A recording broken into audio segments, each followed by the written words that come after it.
Hello, everybody, for those who are here. Glad to see you all. So, today we're going to do a little something different other than movies and games. Today we're just going to slam Disney because I hate Disney, just like many other people. So, without further ado, let us bring in our guest, Ryan Roger Athay from Reality Based. Have I missed anyone? Reality View. Me, as always. Rude. Yeah. I don't even want to say anything dare you. anymore. Say it. Okay, I want then. to hear a beautiful That's voice. Yeah, I want to hear it. Say it to me. That- Say it to me, Toasty. Damn it, Davis, shut the hell up. Talk to me, baby. How's it going? Well, okay, wait a minute. I froze for a bit. All right. So I might do a stream tonight. And then I'll be on Nightmare on Black Street tomorrow. And then I can't wait to use this ball gag later on, too, as well. Jesus God. Christ. Wow. Oh, I'm talking about a Christmas present. Well, I wanna just got it. love you just a little more. That's going to be just fun. like when Atreus brought up squirting on SNH. This is not a fucking sex show. Oh my. That was an Hello. interesting show. Yes, it was. Now, try juggling a few dozen people from the fresh blood rookies to Toasty and everything in between. But it's great to be here, ladies and gentlemen, and hopefully we'll have a great show, tearing a new one into dismal Disney.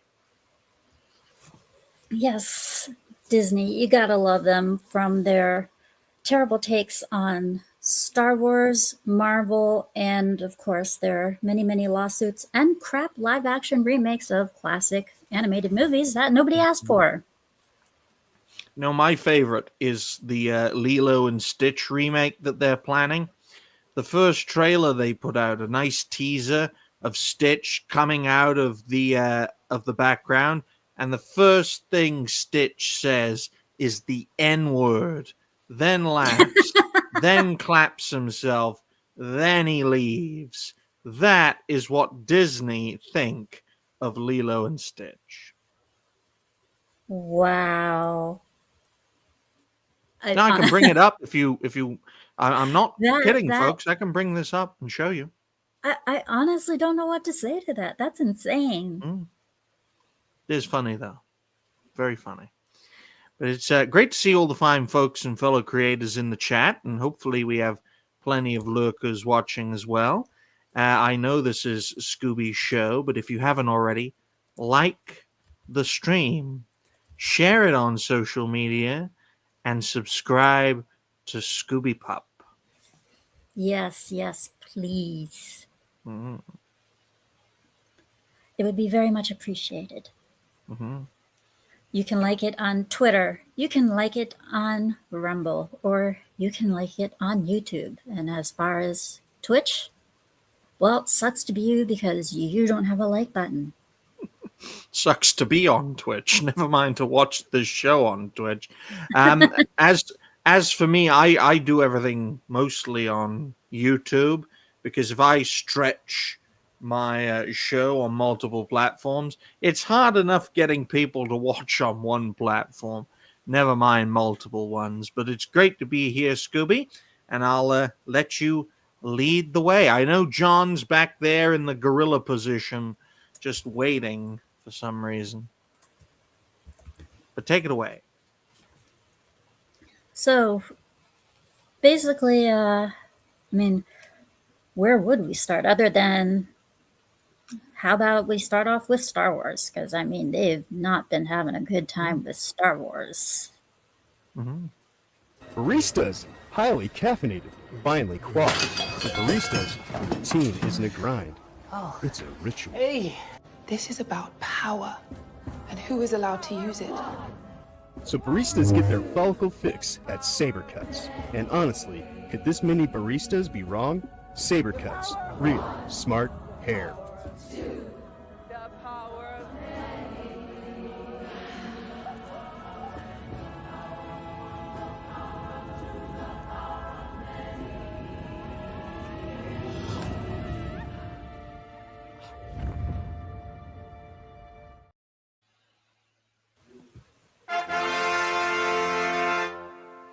The Acolyte joins Andor as another Star Wars success on Disney Plus TV review.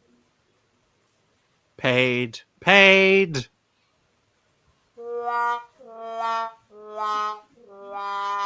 Wars, The Acolyte officially canceled.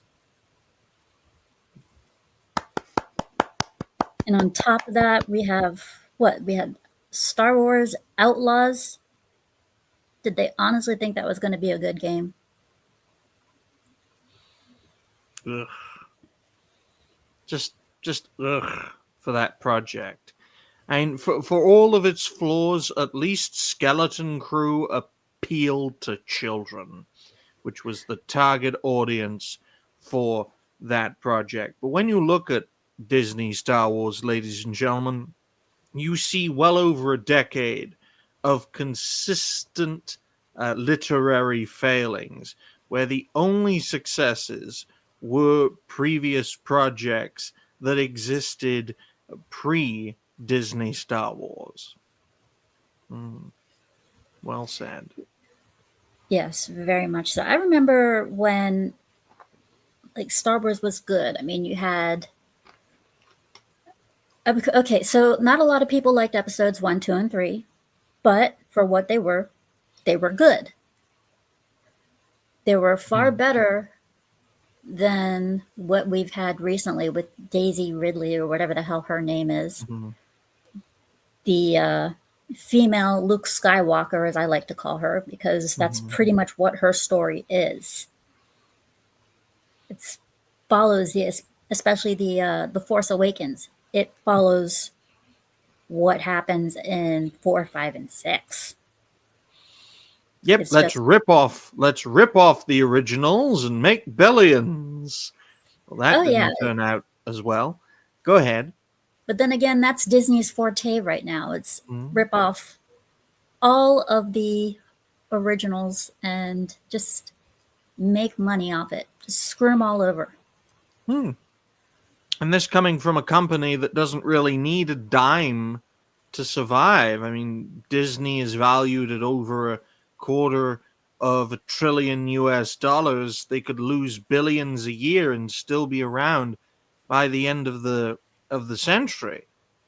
So I mean, yeah, they had a killer IP to use, which was Star Wars. They could have gone anywhere with that. They could have like a Skeleton Crew. They were aiming for kids for that one, and now, from what I understand, it's kind of lost its place.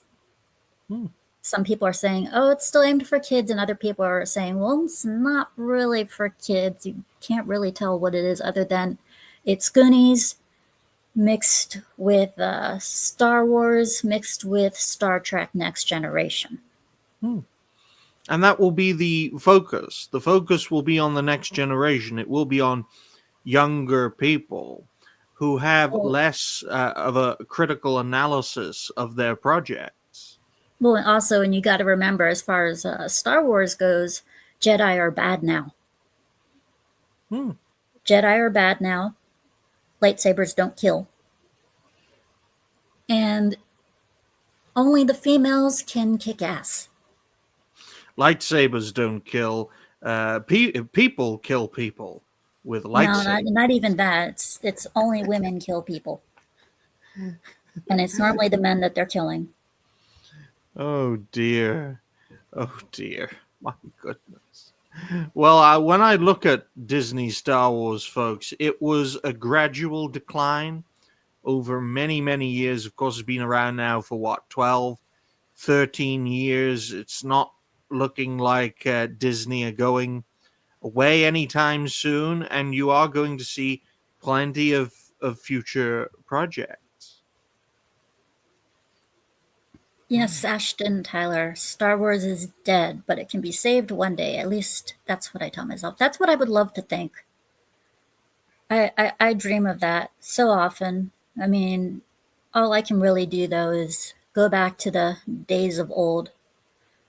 Like, thinking about KOTOR, Knights of the Old Republic. What a wonderful game.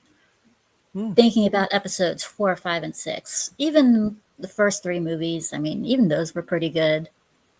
I mean, there's just so much that I miss. And we really have not only just Bob Iger to thank for this, but Kathleen Kennedy. How the hell she still remains to be in charge is beyond me.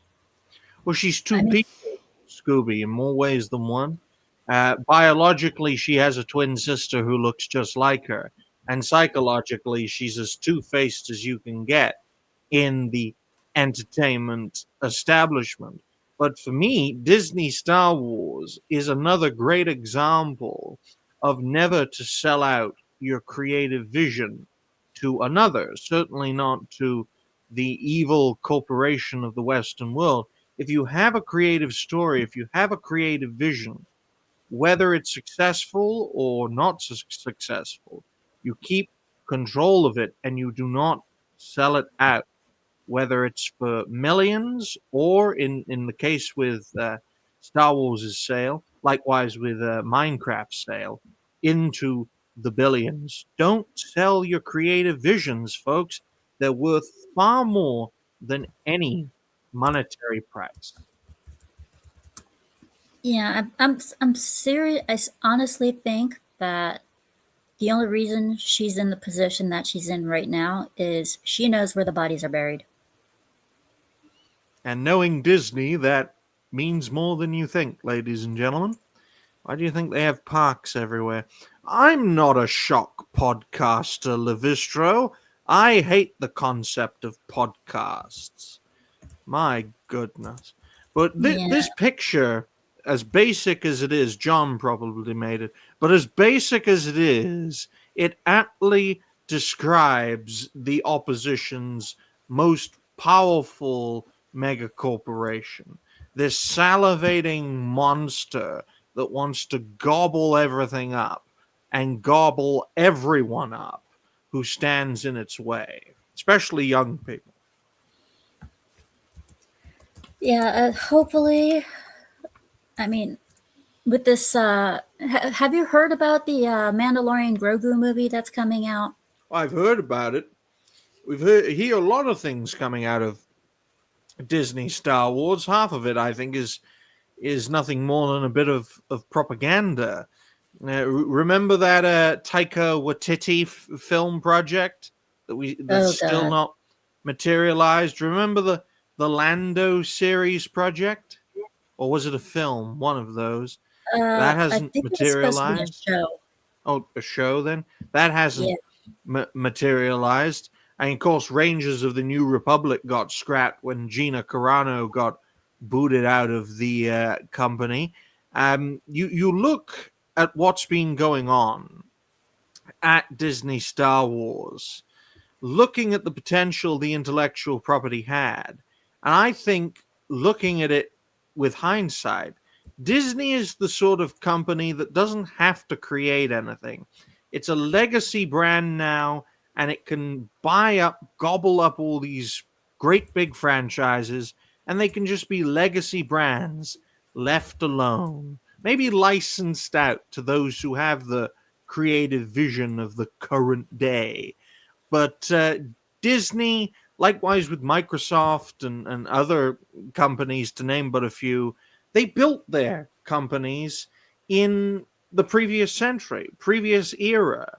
The landscape has completely shifted. And even if they had any talent, which they don't anymore, but even if they did have any talent, folks, they wouldn't be able to compete. And what you're seeing with these projects, especially through Disney Star Wars, is a mixture of inefficiency, atrophy, and of course, the woke element. Just, poisoning the well that little bit more. Yeah, well, I mean, but it's not just Star Wars, but anything Kennedy touches. I mean, look what happened to Indiana Jones. Another great franchise that Disney got its claws into, as far as I'm aware, that should have been just left alone. These companies need to understand their position in the zeitgeist. They had their time to shine in the 20th century, say in Disney's case, literally made in the 20th century, and into its 100th anniversary, which was also recently. When you get that old, Scooby, as a person, let's face it, you're waiting to die. Okay? Now, for a company, that's not the case. You can just ride out on your past success into the next century, buying up all these legacy franchises and just keeping them on the shelf, licensing them out in exchange for some funds, that sort of thing. But they don't do that. Why don't they do that? It's a mixture of pushing an agenda and personal ego. And that created the catastrophe that is Disney Star Wars. Oh, so Levistro explains how Kathleen Kennedy has a job. This should be interesting. Mm-hmm.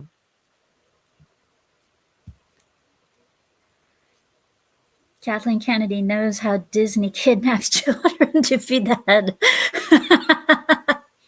I don't know why you're laughing. There are documented cases of children going missing in No, it's in just Disney I can theme picture. parks. For some reason I can picture Levistro doing this. Oh. KK knows Disney kidnaps children to feed the head of Walt Disney under their amusement park, and their souls are trapped into their next Disney movie. That's corporate Disney magic for you. Yeah. No wonder it's definitely. poisoning the well. My goodness.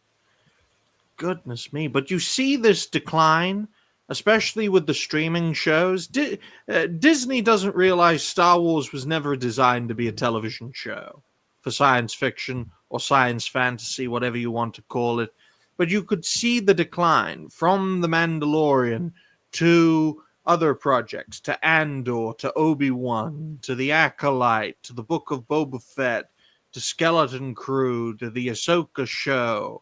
I mean, that timeline of shows, I didn't accurately portray it in my prior statement, but you could see as time went on and as the shows went on, the quality was reducing. Now, you could say, well, Andor, the first season of Andor was the exception to the rule because it was a very grounded story. May well have been a grounded story. The right thing at exactly the wrong time, because everyone had got burned out by the Obi-Wan show, which shouldn't have been a show. Skeleton Crew, you could argue, is also an exception to the rule, but after The Acolyte, there's no bringing back Star Wars. My goodness. You're just seeing this decline, and it's going to lead to collapse. Not financial collapse, because Disney are one of the few companies on Earth that can carry on for a very long time, but a creative collapse where you're putting out content that nobody ends up watching, but you still release it. One thing I still can't believe for The Acolyte, the pitch that was given by Harvey Weinstein's assistant was Star Wars meets Frozen the musical. Disaster. And it's not about good and evil. It's about power or whatever. I was like, oh my God, this is going to be really, really, really, really bad. And each episode cost more to make than Godzilla -1. That's why I personally think it's a money laundering scheme. Where's all this money going Thank you, to? Nerd Wars. Ukraine? Or, Kill Bill meets Frozen 2. That's insane. I mean, Nerd Wars makes another great point. Maybe he's on ADHD medicine right now. In regards to Skeleton Crew, likewise with the first season of Andor, being a good show, released at exactly the wrong time. And by good show, I mean good show by the standards of the current day. For Andor, I think it was 2024. Might have been earlier. Don't quote me on that. And for Skeleton Crew towards the end of 2024. And that is why it's very important, folks, that you release the good shows first, then the bad shows. Okay, start out strong and then lower expectations towards the end. Mm.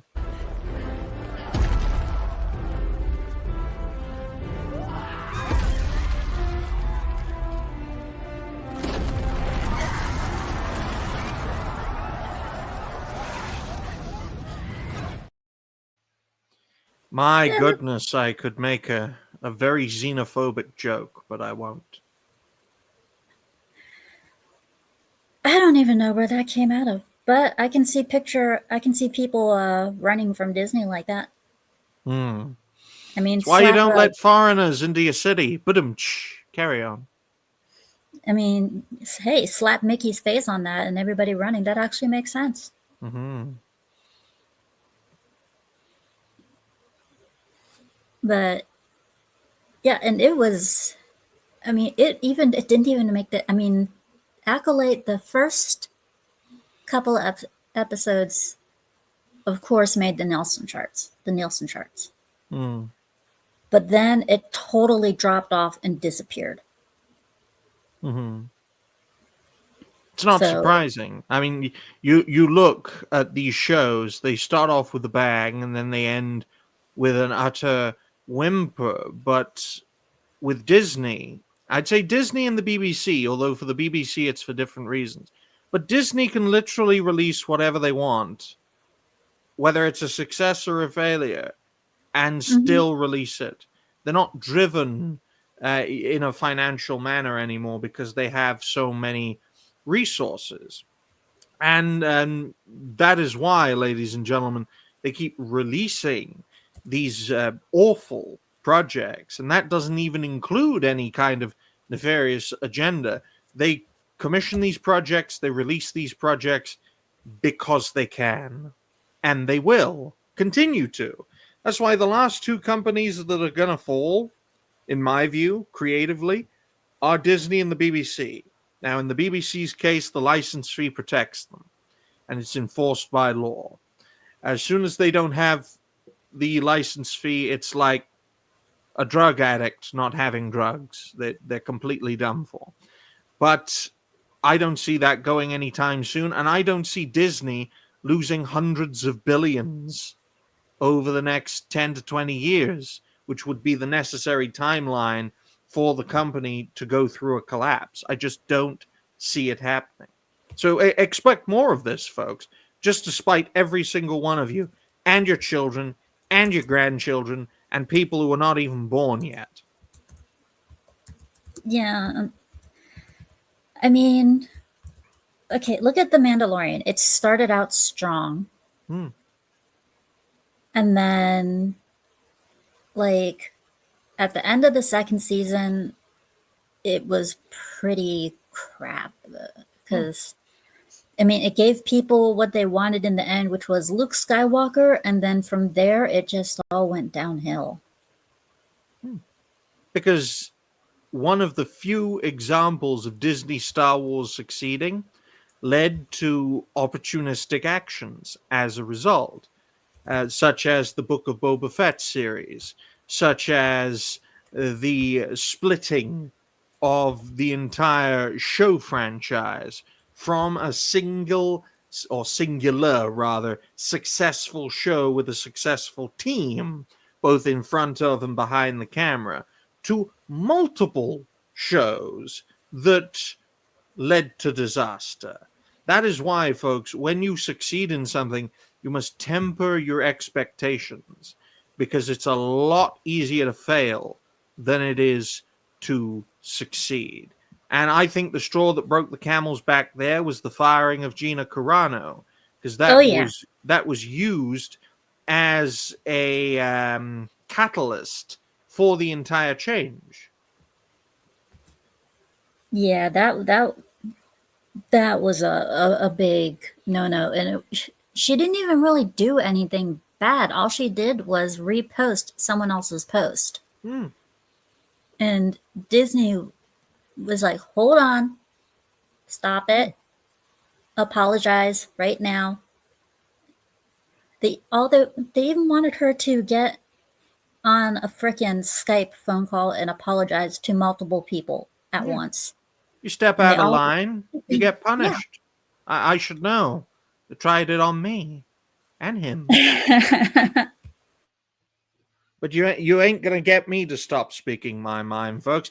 I speak my mind to my own damn detriment, and I still speak my mind. Okay, if I put up and shut up and just stayed more moderate and just stayed in my lane as a promoter and as someone who encourages more and more people to be creators, I'm sure I'd have a seat in a lot more tables than I am today, but I value speaking my mind, even if it gets me into trouble. And folks, it's definitely got me and those around me into trouble as well.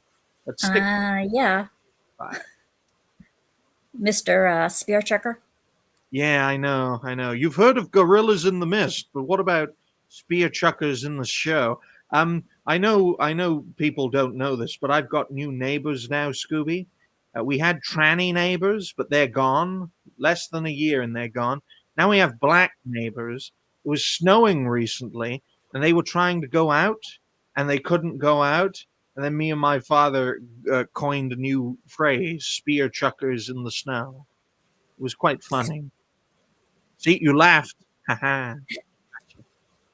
It's I don't really know how to react to that actually. It's like imagine me using a vehicle in the desert and having no idea how to function. That was them, and there was like 5 of them. It was very funny. But please continue.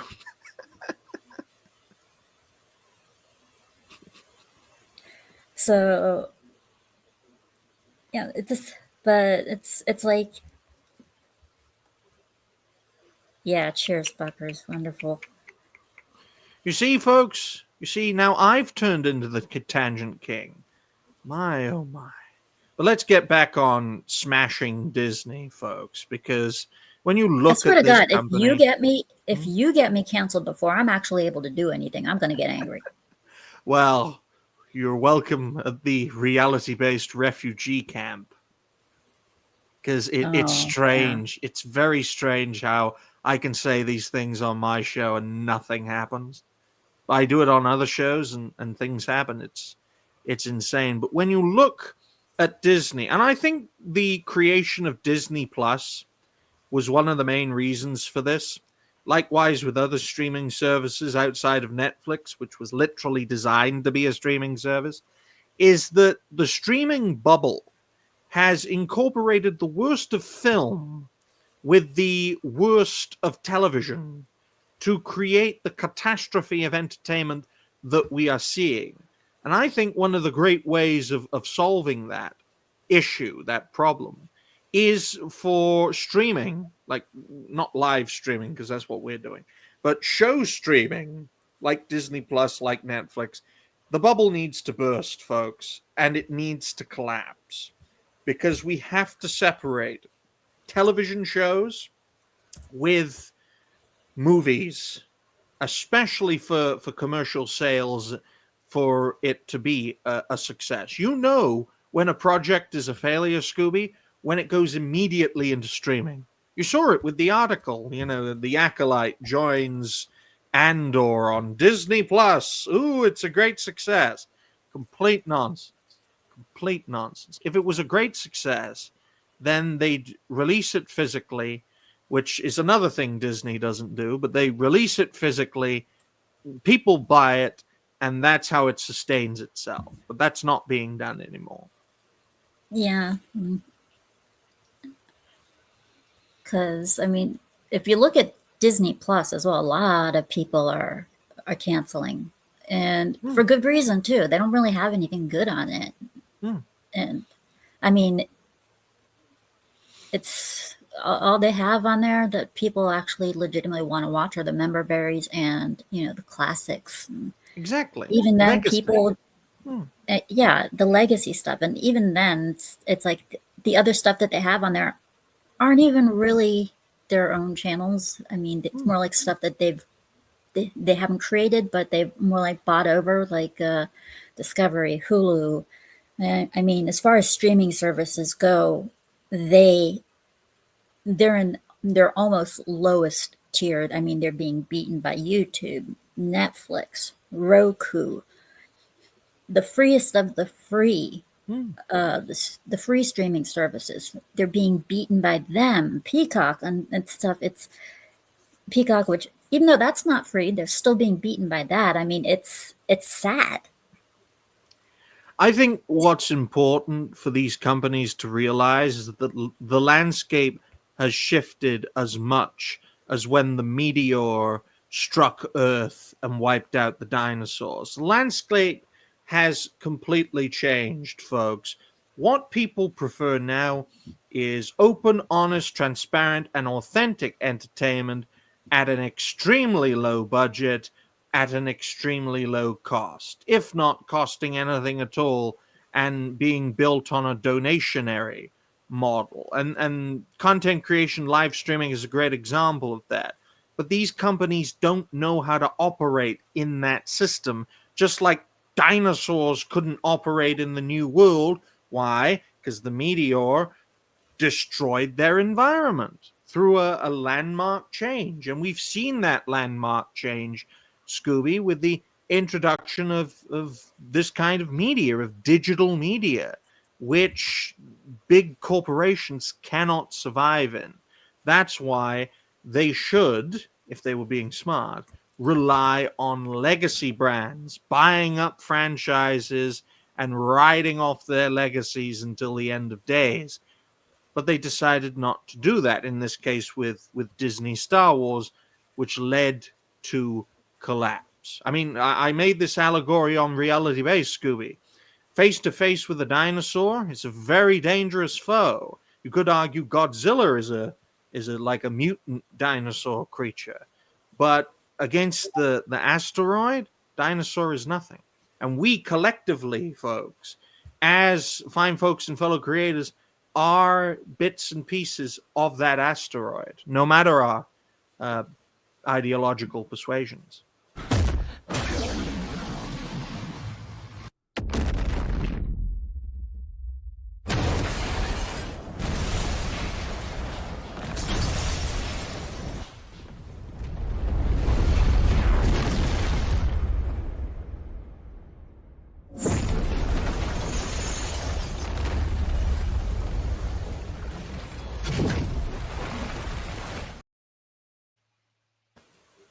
Yeah, that's pretty much what's happened. Now, about Marvel, since somebody brought up Spider-Man, I believe that was Levistro. Me. Marvels is a reminder that Marvel Studios can still make fun movies. What? Marvel's review the worst MCU movie yet. Another thing that needs to go the way of the dinosaur is legacy media, ladies and gentlemen, that operate in a similar structure as mainstream entertainment or legacy entertainment, whatever you wish to call it. It's a long time coming, folks, because these are institutions that have stood the test of time. And such institutions don't disappear overnight. And that's why it's very important to keep the pressure on as Kaida is trying to get at Sonya's feet for obvious reasons. When you look at the downfall of Disney Marvel, it's quite clear with the Marvels. It was a disaster waiting to happen. But that's all we're seeing now. Disaster after disaster after disaster. And it creates that snowball effect. And once that snowball gets too big, it's going to crash into these institutions and smash them to pieces. I mean, let's see. We have the multiverse, which they can't seem to get their asses out of, which really sucks. Who gives a shit about the multiverse? Nobody wants to hear about it. Yeah, They- I called him Kader. He's a black man, folks. Just call him black.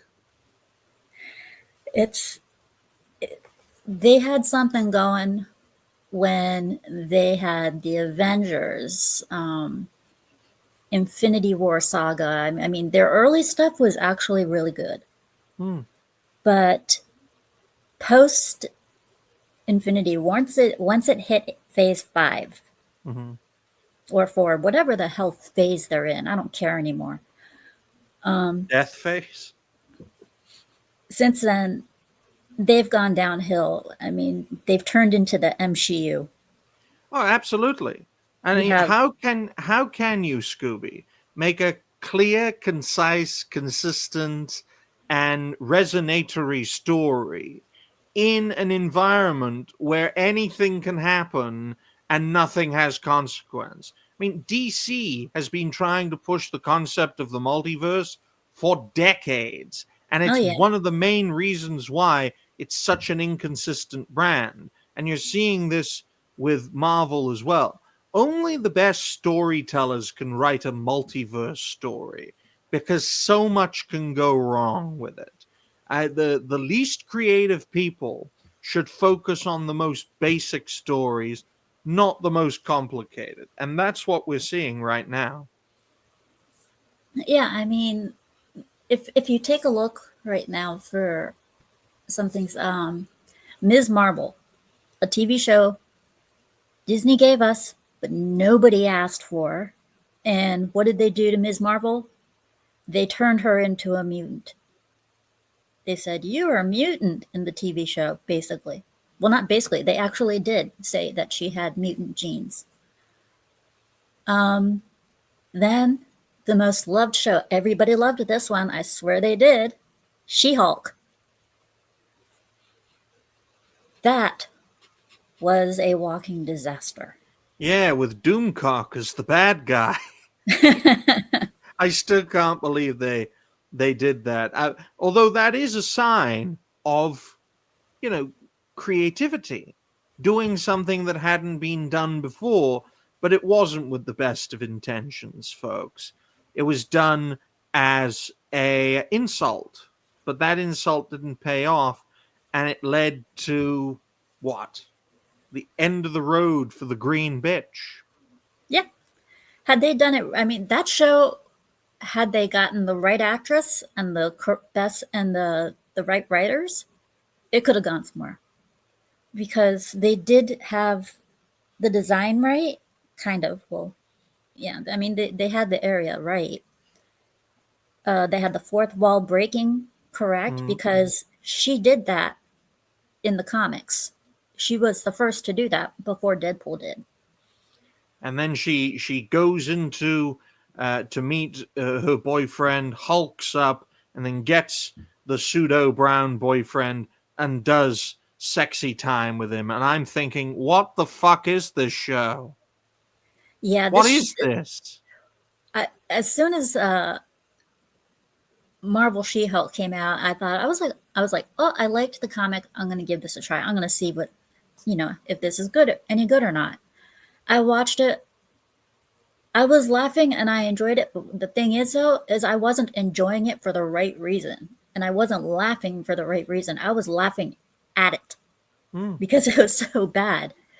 But it was one of those shows, that it was so bad it's funny. Well, that's what happens, Scooby, when you let a subversive cabal infest a great franchise. And it's not the first time this has happened. And unfortunately, it won't be the last as we enter the quarter of the way mark into the 21st century. We are seeing a nefarious force penetrating our popular culture.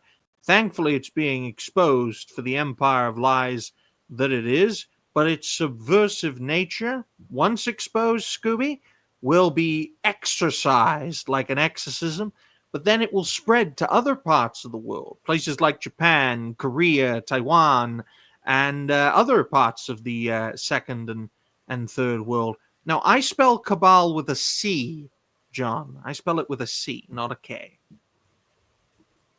There you go. And then we have Ironheart coming out. God. Another thing nobody asked for, but they're doing it anyways. Let's have a black woman steal Iron Man's suit. Yay! How does she make the smarter than suit? Tony. Yep. How does she acquire the suit? How does she make it? She steals and robs things. Then we have female Black Panther. Oh, God. Oh, yeah, they reduced Namore's junk area. Digitally reduced it. And girl boss, daughter of Nick Fury from Secret Invasion. That was horrible. Yeah, I completely skipped that. Ugh. Then you have Falcon Hmm? and Winter Soldier, and that You was got to bad. do better, Senator. Why can't I get a bank loan because I'm black? Yeah, exactly. He made that about race and everything. I help save every single corner of creation, but you won't give me a bank loan because I'm black. And the funniest response from the senator should have been, yes, arrest this man. And then they have a fight scene. That would have been funny. If you're going to make your opponents racist, make them racist. Yeah. Take the example from the dancing racist. You. In case you're wondering where dancing racist comes from, well, that's from Hypno. Oh. Yes, he plays a little clip of you dancing Hmm. whenever somebody does something. Whenever someone's reality based, you've got to dance. No. But yeah, we had all those, and now we have Secret Wars coming. And So there's a TV show called Secret War and a film coming up called Secret Wars. no, so the TV show is Secret Invasion, Oh. and the movie that's coming up is Secret Wars. So what are they?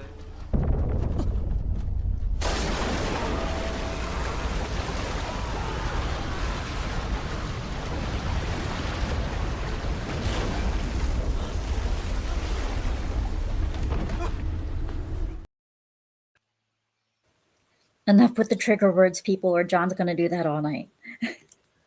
What are they going to do? Invade in secret? Pull off like a John Wick fight scene where they're like shooting at each other but nobody notices? I mean, my goodness. It's another multiverse type thing. It's stupid. It's very stupid. I think Miles Morales is in there. Miles Morales is the Black Puerto Rican Spider-Man. Well, that's a contradiction in terms. You're either black or you're Puerto Rican. I mean, Miles Morales is a great example of a character that can literally get into any costume you want. He can be Thor. He can pretend to be Thor. He can pretend to be Spider-Man. He can pretend to be a civilized citizen. He can pretend to be anything, but he isn't his own character. And it's great to see Gooch. Great to see all the fine folks and fellow creators in the chat. We're having a great time, and I'm offending people in the process. So Glad I get to see Gooch and Cassie and the Hypno and Nerd Wars in the chat. oh, they're here for you. They're certainly not here for me. I'm always voting for Nerd Wars in the waifu battle. Oh, no, you can't have men being wives. That's just wrong. I know, but I don't care. I will vote for him any time of day. He's got my vote.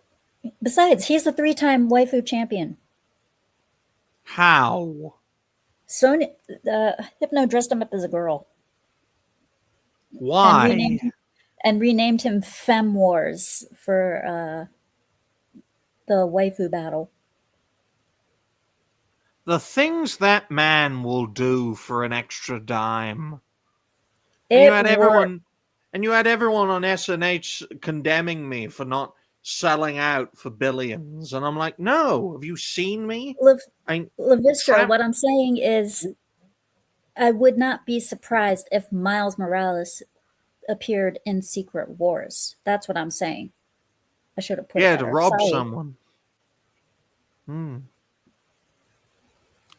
No, I was just being funny. But please carry on. But yeah, I would not be surprised if they brought in Miles Morales for live action for Secret Wars. I mean, I would not be surprised if they brought in Ghost Spider, aka Spider Gwen. I mean, I fully expect them to fuck it up. I don't care if they brought back the guys who wrote Infinity War. I don't care. I do not care if they are the ones in charge. Well, you can't have a logical and consistent story in the multiverse because there are no stakes. The only way it can resolve itself is through a great reset, which is part of a wider agenda. John will tell you more about it whenever you see him. But please carry on. Yeah, the only way I would accept a system reset through Marvel, and I've said this lots of times, is if they did, if they made the movie out of the Deadpool series, Deadpool kills the Marvel Universe. Mm-hmm. I would watch that movie. I would go up to the theaters and I would say, take my money.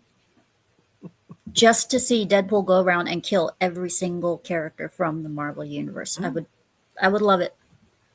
Oh, that would happen if Deadpool was a Disney creation. It won't happen because Deadpool is not a Disney creation. It was an original creation that got sold off to Fox that got bought back by Disney. Yeah, but you got to admit, at least in the hands of Ryan Reynolds, it isn't that bad. I mean, the most recent one, the story was but at least the action and the comedy was kind of good. I mean, you don't expect a multiverse story to have a good story. You expect a multiverse story to be a convoluted story. The action adventure part of it is the best part of it. And in that domain, Deadpool and Wolverine did extremely well because it's extremely difficult to have a logical and consistent performance in an illogical, inconsistent universe because the concept of a multiverse is not consistent with the reality that we live in. Yeah, and it's like as far as the Marvel movies go, it's like the only ones they just can't seem to screw up are the Deadpool ones, with the exception of the second one. The second one that one actually kind of pissed me off. I will say that. Well, the first two Deadpool films were Fox The first one projects. was great. The first one was great. The second And then one pissed me off because I am a stickler for if you're going to do a movie about a comic book, at least get the appearance of the characters right. And when they showed Domino, I was like, no, you do not do this to my girl Domino. well, they both did well, and the third one did even better. And the reason for the gap between the second and the third Deadpool film is very simple. There was a long delayed process, mainly because of how well Fox negotiated their sale to Disney and completely hit Disney for six in terms of that transaction. That's why you never do deals with Murdochs, folks. They will bend you over backwards financially, and that's why they made so much money off that sale. And It just goes to show, even in the corporate domain, Disney isn't doing well. Oh yeah, and I mean, especially when it comes to their old movies. Like, let's take a, I mean, example: Snow White. Good God, where the fuck did they go wrong with that one? Now, it'd be an easier question to answer of where did they go right with that one, which is to They'll say, never go right no. with it. Exactly. That's why They whenever just- you just go like on. with the Acolyte and the other stuff, they've hid the dislike to like ratio when it comes to the advertisements and everything. Mufasa was a disgrace, but then again, we all knew that it was going to lose to a hedgehog. What did you say about my brother? That's not a stray, that's my brother. Who fucking commissioned that line? I don't know, but I don't know if some people could see the moment I first saw it is I saw, okay, we all know Disney has the whole thing with the message.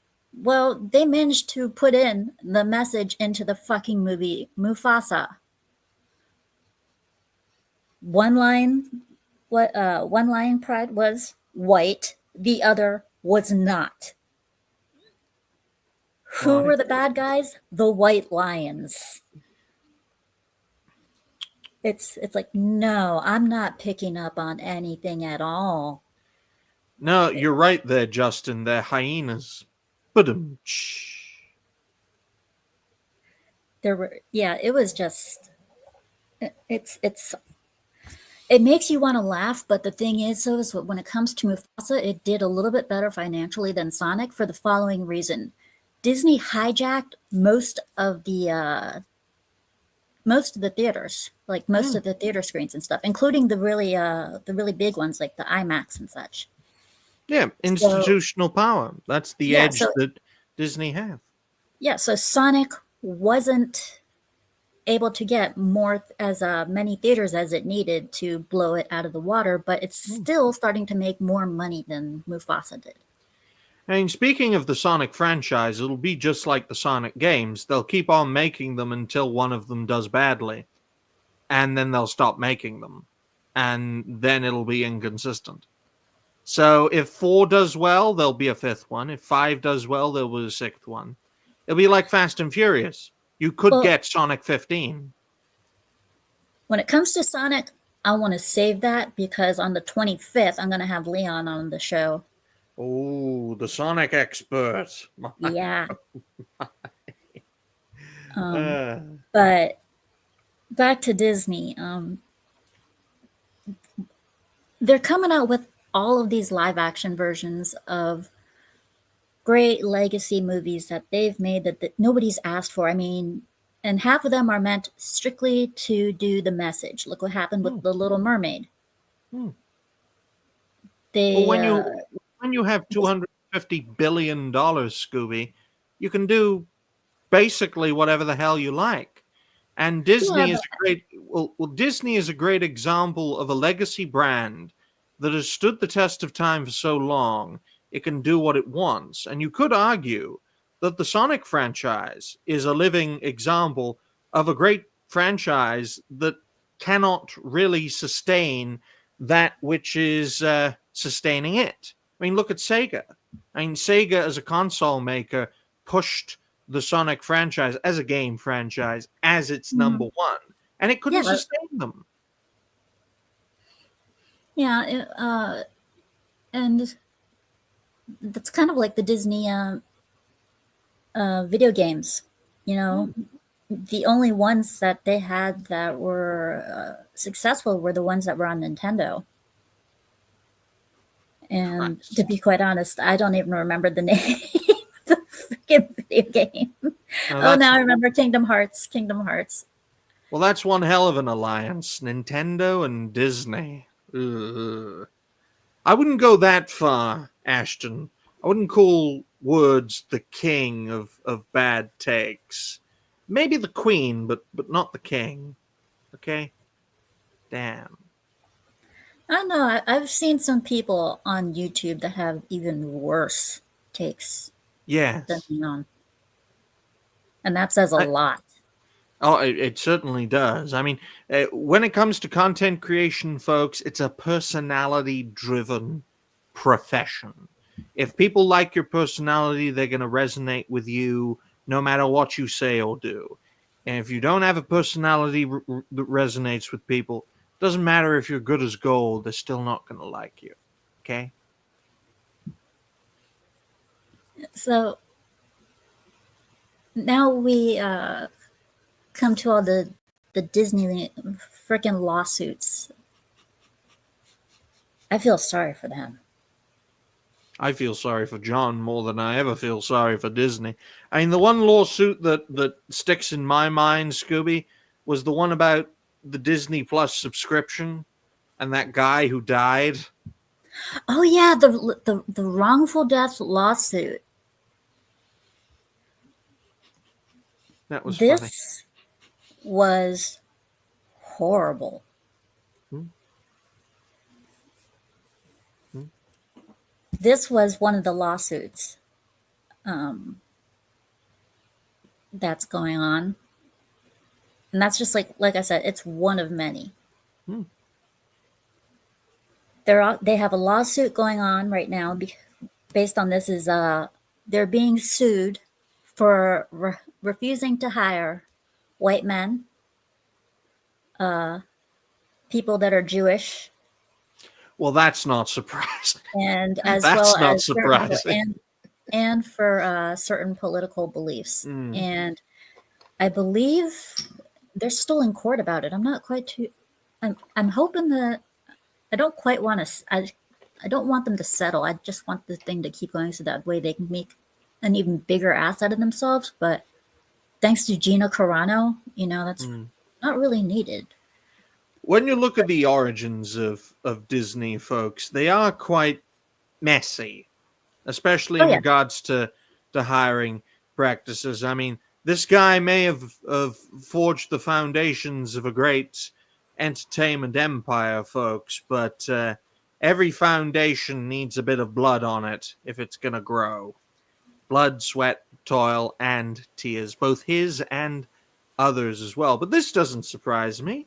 And when you get to a certain level, folks, you think you're untouchable and you do whatever the hell you want. And Disney, for all the lawsuits being thrown at it, is taking it on. I mean, they were so arrogant that they were willing to take on the state of Florida. and man, did they lose that one.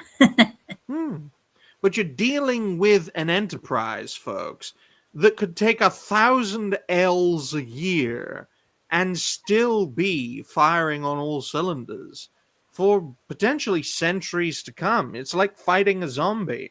Doesn't matter if you blow its brains out, it'll just rise from the dead and keep coming at you.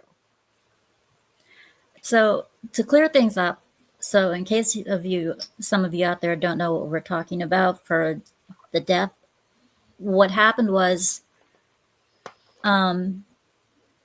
there was a woman who died at the park. I believe it was a light pole fell on her, and the guy sued Disney for wrongful death, and Disney said, "We're not responsible because you are a member of Disney Plus."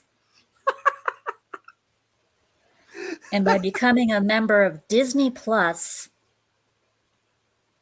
you waive all those rights of having to sue us and everything. I was like, Wow. Could you imagine the precedent? Join Reality Base today and we can legally kill you. Like, what the hell? My goodness. I can't believe that they had actually said that though. They literally said, no joke, because you are a member of Disney Plus, you can't touch us. That is and that's just a mess, and they deserve to be they deserve to be not bitch slapped for that one. They deserve to be punched in the face for that one. And I hope the guy does not give up on his lawsuit for that. Talk about evil empire, ladies and gentlemen. Join us today and we can legally kill you. But then again, of course, we have Bob Iger and his favorite person in the world, Elon Musk. And you can tell that, I mean, that idiot went up against Elon Musk, threatening to remove, because on Twitter, Elon Musk had said a few things, and Disney threatened to remove their ads and stop supporting Twitter. And of course, Elon, during an interview, said, "You think you can hold me hostage by doing that? You think withholding money is going to bother me?" And then he said, "For anybody who's familiar with this, go fund yourself." And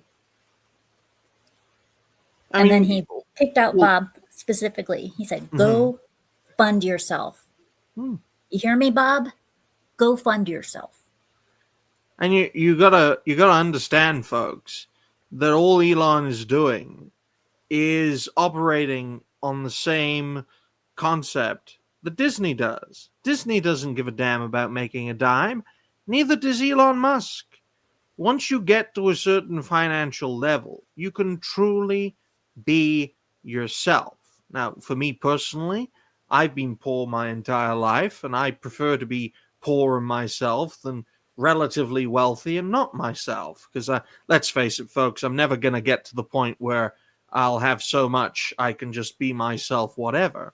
But when you look at the dichotomy between Elon Musk and X and Bob Iger and Disney, what you're seeing is two sides of the same coin, mindset-wise, that disagree with each other on an ideological basis, which is why you saw the conflict. Yeah, and I'm glad how things have gotten. I'm kind of glad how Bob Iger has pissed off Elon, because now Elon is saying if anybody got wrongfully fired by Disney, or if anybody's pissed off with Disney, let me know. I will pay for the lawyer. I will pay for the lawyer to help you get Disney into court. Though I do believe the more that man does things, the more insane he gets. Because one man can't do everything. But that's how he helped out with Disney, with Gina Carano and her Disney case. He paid for her lawyer. He's paying for her defense. And I think that's awesome. Is Elon the greatest guy in the world? Oh, hell no. But is what he's doing right now cool? Oh, yeah, hell yeah. Support my girl Gina. She's awesome. And it's just, it's absolutely, utterly, the way Disney portrays itself right now, it's just, it's a fucking shame. But is it surprising? I mean, all good things must come to an end. I mean, Is if it you ever get... surprising? Well, years ago, I would have been surprised. But with the way things are right now, with the DEI and such, I'm not surprised. And if anything, I've become very disappointed and disillusioned with Disney. Well, agenda aside, you reach a century and fire on all cylinders. I know the same isn't really true of corporations as long as they're properly managed. But the agenda has just made everything worse and worse for these companies. I mean, everything has a beginning, everything has an end. Disney's had a good run. They have a strong legacy, despite all the shenanigans that's happened over the past decade and a half, and let it end. But the problem is that groups and organizations try to thrive beyond their peak. And we see that with Disney. And we see that with other companies as well, trying to cling on to a mindset that died with the 20th century, and it's poisoning itself to remain relevant by utilizing an ideology that is deeply dangerous to everyone who interacts with it. Yeah, that's definitely true. I hope. I know Bob Iger recently has said that he's going to try and steer Disney away from the message and away from politics. But come on, can you really see that happening? Look at what happened with ABC and the election. Saying you can steer Disney is a lie. How can you steer an institution as massive as Disney? Yeah, exactly. It's one of the biggest companies, entertainment companies rather, in the world. No one person can steer that, which is why institutions exist, so that when things get so massive, they can continue to operate and sustain themselves. That's why you get concepts like deep states, and they're not just confined to governments, folks. They're confined to all institutions of power. And in Disney's case, they have been going in a certain direction for about a decade and a half now that is deeply damaging to the company. However, the institution that is running that ship over there want the company to go into that direction, and they'll live or die by that.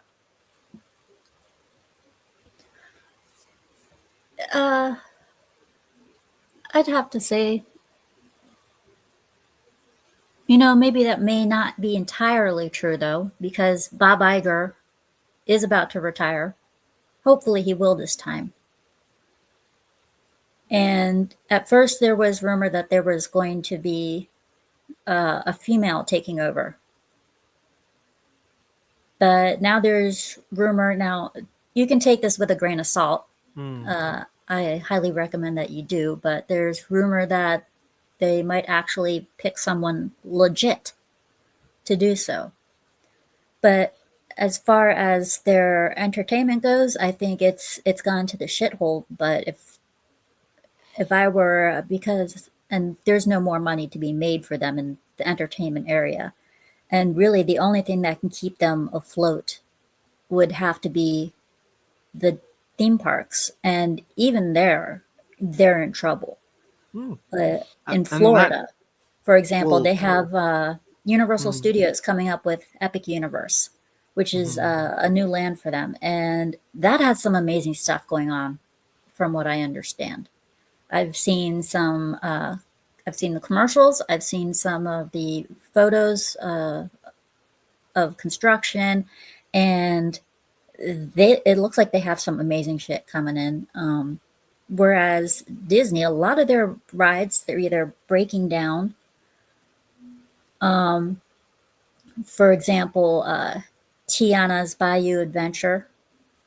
They can't get that ride to work at all. Ever since it's been made, all it has is broken down. People have had to be taken off the ride and taken down the stairs, for emergency exit and such.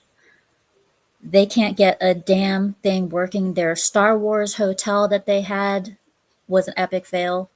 They had to get rid of that, sold off pieces of that into the Disney store. Plus, they're getting rid of certain lands that they've had before to make room for others, new ones like Frontierland. They're getting rid of that. The Country Bear Jamboree. They removed one of the bears from Country Bear Jamboree because it smoked and they found it offensive.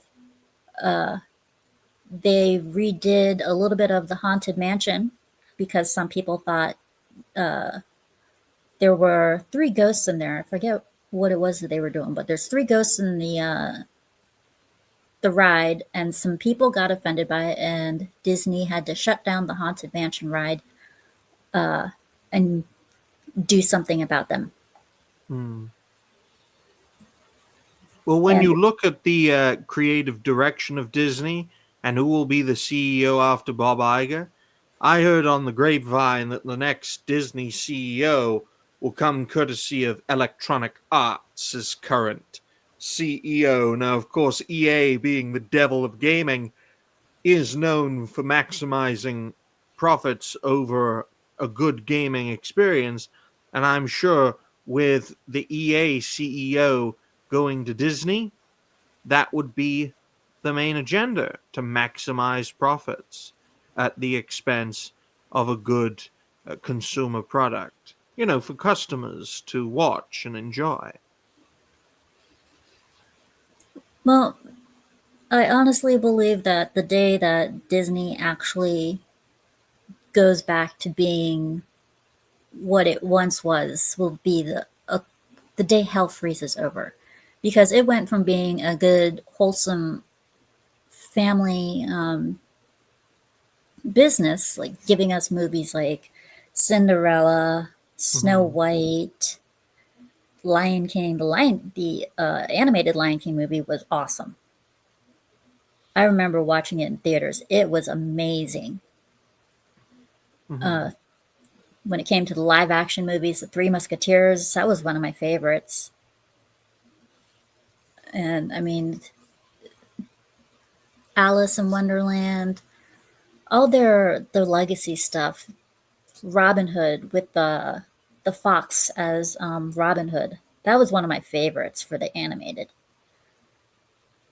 If we could go back to those days where the movies were actually good, they were meant for the families, kids loved them, adults loved them, that would be great for Disney. That would be the step forward that they need to succeed. And the only way I see that being achieved, bare minimum, is for Disney's value to be cut by half. Because the greatest period of growth for Disney was in the 2000s, which was arguably a period of transition from Disney away from its traditional animation roots to a new creative direction that was sustainable, that then got changed again in the early 2010s into the unsustainable format that we see today. I mean, to call for a return to a Disney that was that classic 2D animation style that was an inspiration to people, the company would have to reduce in size by at least a half, maybe even 66%. And from a corporate level, you're not going to want to lose $100 to $150 billion in value to reignite your creative vision. And what's sad is because of their idea of the message, though, is Bob Iger actually went out of his way to fire all the original artists, everybody that made Disney good, the artists, the artists, the producers, directors, all of them that had been around for a while, the ones that were not part of the left or part of the message or whatever. He got rid of those, and those that refused to leave, he made their life so much of a living hell that they quit on their own. And he replaced them all with people who didn't know the first thing about animation, storytelling, and all of that. So it's kind of like it's no wonder the stuff that we have is pure crap, is because the people that are in there don't know what the hell they're doing. And why would they? Considering the current landscape, the art of creation itself is going the way of the dinosaur. Those with the means don't have the will, and those with the will don't necessarily have the means. And that is why I made the comparison between Disney and Sega in regards to two different companies at two different stages of development. And Sega, at its worst, financially, was actually creating some of its best work towards the end of the 1990s and the beginning of the 2000s. The peak of their creative vision and some of their best products from a quality standpoint led to the worst financial results for the company, which led to a rescue package from a company called Sammy. That's why it's called Sega Sammy today. And in the past 5 to 10 years, the company has been doing very well financially ever since their partnership. Oh, how long has it been? 23 years ago? And a condition of that partnership was the end of Sega as a console maker, because it was such a loss leader, which creates this paradox, folks. The more corporate you are, the more likely you are to survive, but the less quality products you release to the market. Yes, Levistro brings up a very good point. Iger very much thinks that he has said himself, not just rumored, he has said to go into Walt's office to think and brainstorm. But yes, Iger has never created anything. And you've hit the nail on the head with that, Levistro. I mean, those with creative vision, folks, are rarely of a corporate mindset that have the means to turn an idea into a multi-billion-dollar franchise. Walt Disney was the exception to that rule. But that's why it's very important to have a potent mix of creative vision and a financially driven business model, because that's the only way your company will sustain itself for future generations. And folks, Disney could lose billions a year, like multiple billions a year, and still be around by 2100. If they lost $1 billion a year from this year onward, it would take them 250 years to go under. So what's that? 2,275. That's when Disney will finally go out of business. None of us will be alive to see that. Yeah, I mean, Walt, he did something amazing. When he created the studio, he made the first amazing animated feature movie, and that was Snow White. Snow White was amazing. It put Disney on the map big time. It was no longer just the mouse. It was no longer just the mouse house. It was now, it was opening up to more things. And they used Snow White for that. And it was a wonderful movie. And now they're bringing it to live action with these nightmarish looking 7 dwarves, nightmarish music, a woman who has the haircut of Lord Farquaad from Shrek, who is also a Latina whose skin is not skin is not white as snow, which is how she got her name in the first place. It looked, when I saw that trailer, Scooby, it looked like a mock-up of the Israeli-Palestinian struggle put into a Disney film. It was insane. It's, and then of course you have Rachel Zegler, who I'm pretty sure is insane. She just would not shut the fuck up.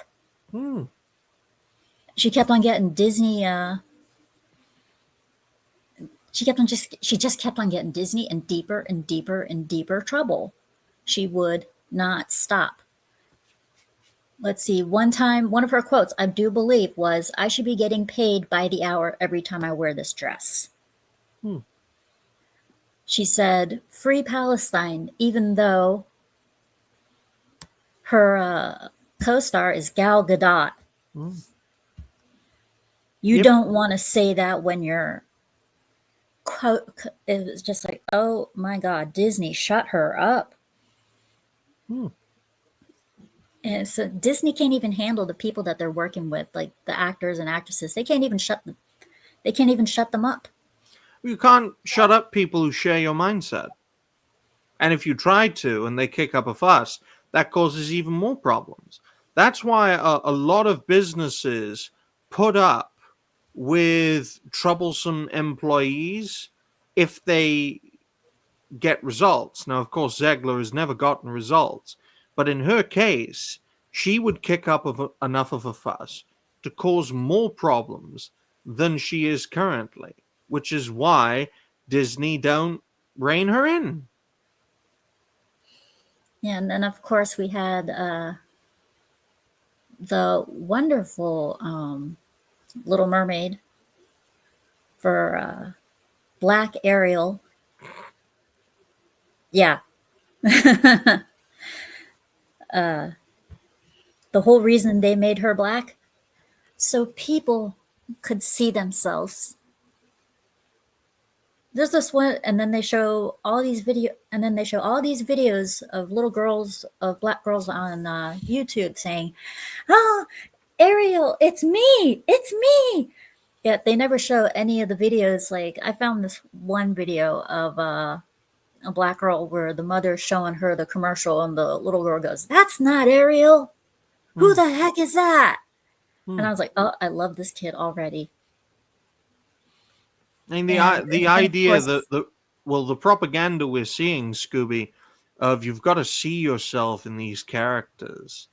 It's very strange how most minorities are incredibly racist because they have to see everything within a racial context, which just goes to show, folks, that racism is alive and well and will exist long into the future, especially in second and third world countries, where they see race in everything. We are the exception to the rule, folks. And some may question, are we on the right or the wrong side? And of course, then they're forecasting Aquafina as Scuttle and the no. That was Remember that? horrible. That was such. Ladies and gentlemen, was black stuff of culture. nightmares. That was the My stuff of freaking nightmares. And then, of course, you have in their cartoons changing the complete and total storyline overall period of what it was. Where in the cartoon now, not only is Ariel permanently black, Ursula is her aunt. The Sea Witch is her aunt. How? How did they manage to pull this off? It's not what you know, it's who you know. And that's the strength of institutional power. If I have friends in high places, I can get away with things. It's as simple as that. And the same applies to Disney Plus. I mean, within the streaming world, you see that with the deals and the contracts and the negotiations. And you see that with the company overall. They are at the top of the tree in the entertainment world.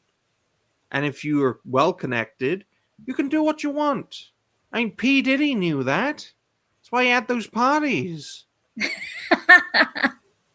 If I'm a well-connected person with a lot of power and influence who knows all these people and can connect people together, and if I do a good job at that, people will put up with all the crazy statements and all the controversies, because that's how the opposition sees this. They see it as a game that's played.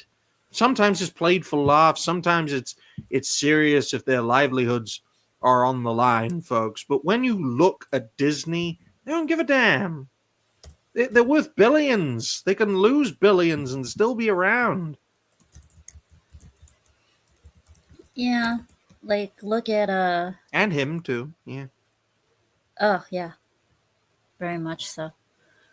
I mean, look at what happened with when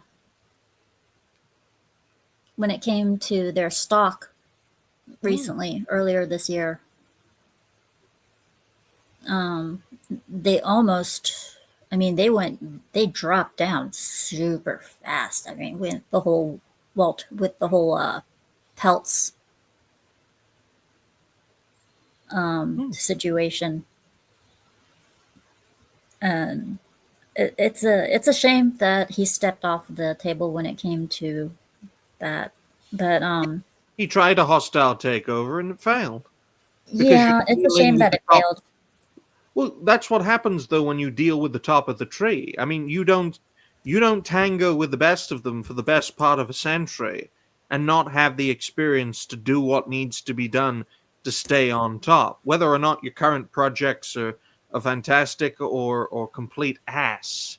I mean, there's the battle in front of the camera, folks. There's also the battle behind the camera. And for all the faults and failures of Disney in front of the camera, behind the camera, they're still number one. They still know how to get things done. And that's why attempts to reform the company completely fall.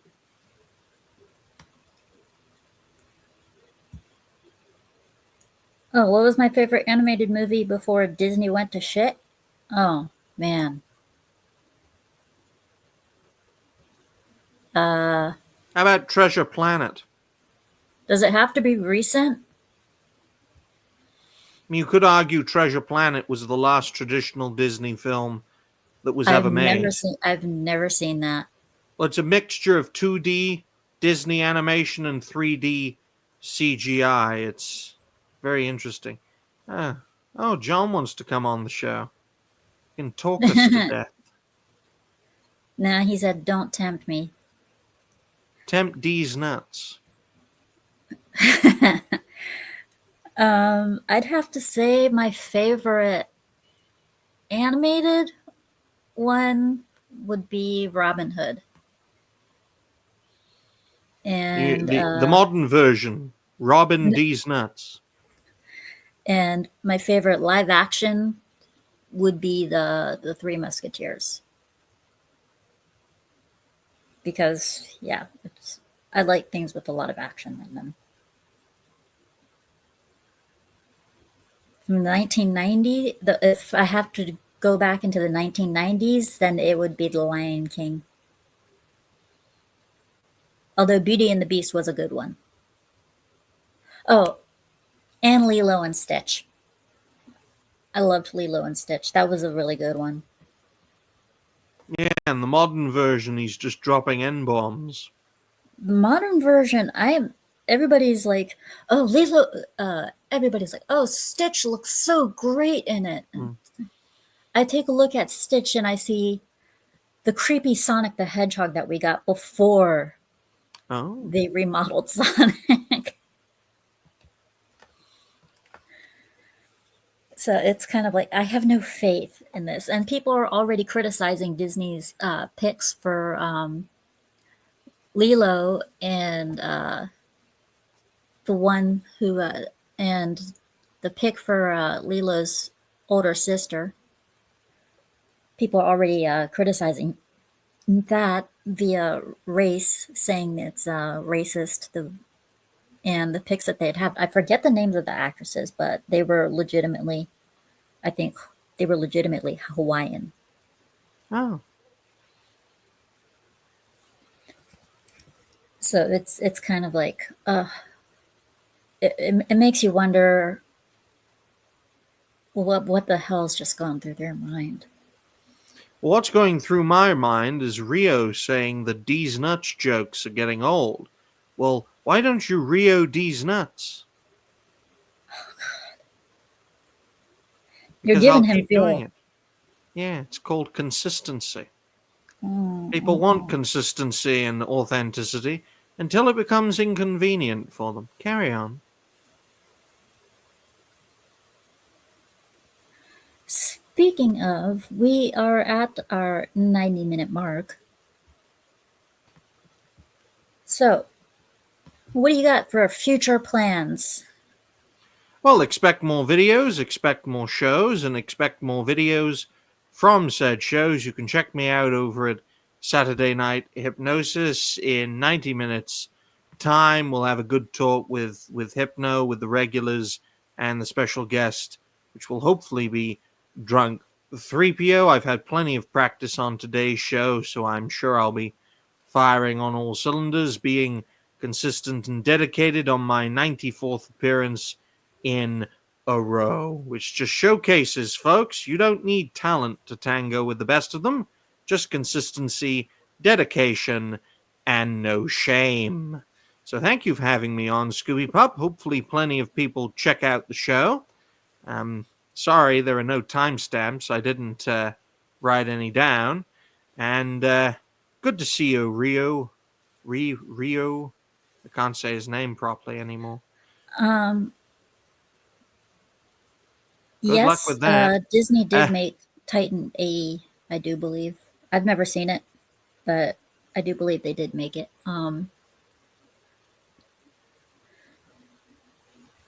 So try not to be a pain in Hypno's ass. On second thought, no, be a pain in Hypno's ass. That's what everybody loves you for. Oh, I just try my best to speak my mind, ladies and gentlemen. It's not easy on a panel of 9 people. You got so many DEI hires on the show now. I feel like I'm getting ethnically replaced.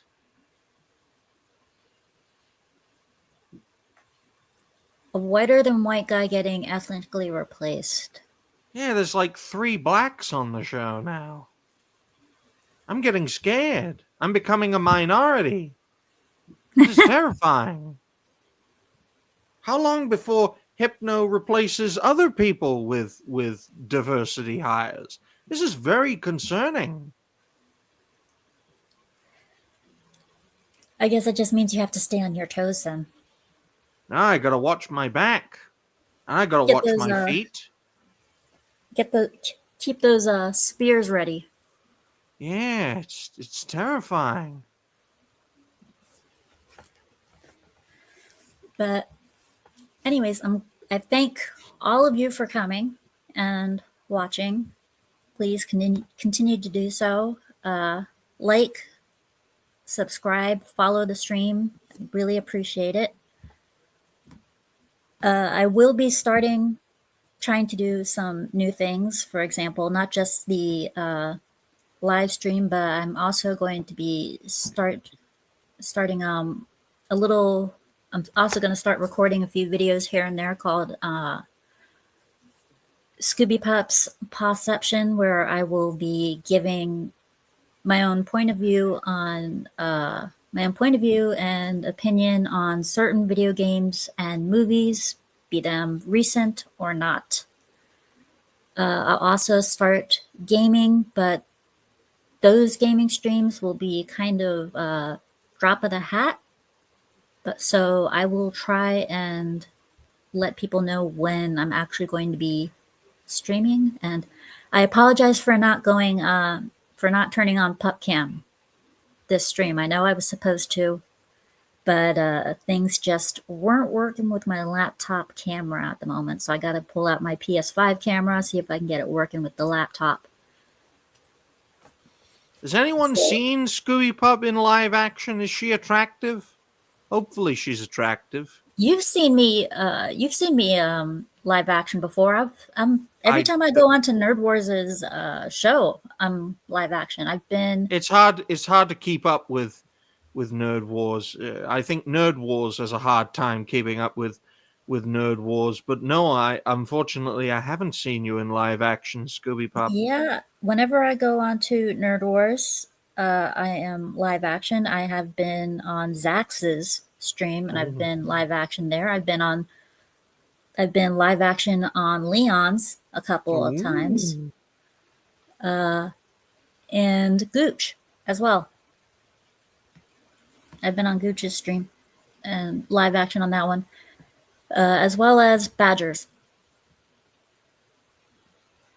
So I don't always hide myself on purpose. It's just my camera's just really gone to shit at the moment. Well, that's perfectly fine. But yes, so I will be starting to do some new things as soon as I get some stuff set up for Scoobypup S Pawception. I will let you guys know during one of the live streams. And as far as the gaming goes, I'll make announcements on Twitter and YouTube for whenever I play. It'll be strictly a YouTube stream for the gaming though. And for as far as the gaming goes, it'll be games from it can be older games and it can be newer games. I won't be able to take requests, so sorry on that one. But oh well. Anyways. If this show was monetized, I'd pull an Atreus and go, griff, griff, griff, griff, griff, griff. But you're going to have to do that on SNH, ladies and gentlemen. Be sure to check out this coming episode of Saturday Night Hypnosis and give Hypno money. Yes, make sure to get stuck in the grifter zone and start dropping that money. Also, next weekend, I will have Dragon Slayer commentaries from Reality Based and also from SNH. We will be going over the movies Carry On from Netflix and Nosferatu, which came out on Christmas. I'm glad you can get him on your show, because I literally took his show and he won't even come on that one. Well, you know what my secret is? Mm-hmm. I'm a girl. Oh, you're one of those, are you? That's how you get guests on. I'm a girl. That's why. Oh, dear. But yes, and on the 25th, I will have Leon. And Leon and I will be discussing video games versus video game movies. Oh. And between Dragon Slayer and Leon, well, that one I'm going to have to figure out. I'm always available. That's one of my other special powers and see who I can conjure up. That's one of my other main pluses, Scooby. I have a very available schedule. Yes, female privilege, and not just female privilege, white female privilege. You mentioned race. Guess what that makes you? That's 2 for me. A lovely lady. Go ahead. Anyways, so all of you guys... Get Toxin on your show. He's a great guy. We'll see what I can do. And anybody who comes on the show, of course, is welcome to come back on. I will always call you guys back for different subjects and stuff. So, thanks for coming. Glad that you guys came. Leave a like, subscribe, follow, share, comment. And again, thank you.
All right.